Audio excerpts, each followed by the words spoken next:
Chapter 72. Adam's heart is set on fire. Satan appears as beautiful maidens.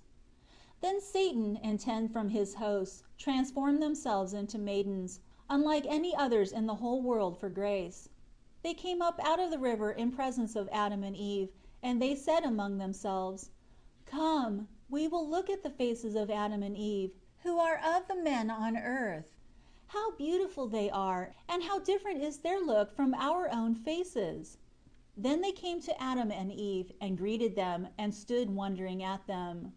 Adam and Eve looked at them also, and wondered at their beauty, and said, "Is there, then, under us another world, with such beautiful creatures as these in it?" And those maidens said to Adam and Eve, "Yes, indeed, we are an abundant creation." Then Adam said to them, "But how do you multiply?" And they answered him, "We have husbands who have married us, and we bear them children, who grow up, and who in turn marry, and are married, and also bear children, and thus we increase. And if so be, O Adam, you will not believe us, we will show you our husbands and our children." Then they shouted over the river as if to call their husbands and their children, who came up from the river, men and children, and every man came to his wife, his children being with him. But when Adam and Eve saw them, they stood dumb, and wondered at them. Then they said to Adam and Eve, "See all our husbands and our children? You should marry Eve, as we have married our husbands, so that you will have children as we have." This was a device of Satan to deceive Adam. Satan also thought within himself, God at first commanded Adam concerning the fruit of the tree, saying to him, "Eat not of it, else of death you shall die." But Adam ate of it, and yet God did not kill him. He only decreed on him death, and plagues and trials, until the day he shall come out of his body. Now then, if I deceive him to do this thing, and to marry Eve without God's permission, God will kill him then.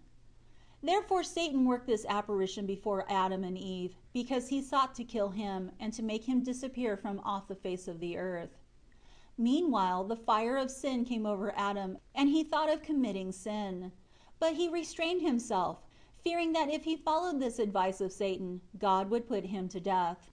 Then Adam and Eve got up and prayed to God, while Satan and his hosts went down into the river, in presence of Adam and Eve, to let them see they were going back to their own world.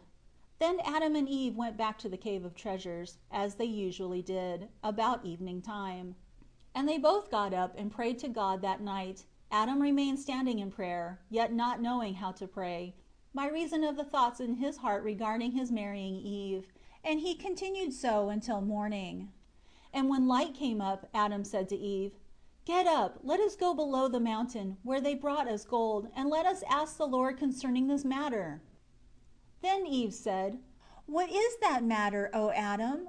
And he answered her, "That I may request the Lord to inform me about marrying you, for I will not do it without his permission, or else he will make us perish, you and me. For those devils have set my heart on fire, with thoughts of what they showed us, in their sinful apparitions." Then Eve said to Adam, "Why need we go below the mountain? Let us rather stand up and pray in our cave to God, to let us know whether this counsel is good or not." Then Adam rose in prayer and said, "O God, you know that we transgressed against you, and from the moment we transgressed, we were stripped of our bright nature, and our body became brutish, requiring food and drink, and with animal desires. Command us, O God, not to give way to them without your permission, for fear that you will turn us into nothing. Because if you do not give us permission, we shall be overpowered, and follow that advice of Satan, and you will again make us perish. If not, then take our souls from us. Let us be rid of this animal lust. And if you give us no order respecting this thing, then sever Eve from me, and me from her, and place us each far away from each other. Then again, O God, if you separate us from each other, the devils will deceive us with their apparitions that resemble us, and destroy our hearts, and defile our thoughts towards each other. Yet if it is not each of us towards the other, it will, at all events, be through their appearance when the devils come to us in our likeness." Here Adam ended his prayer.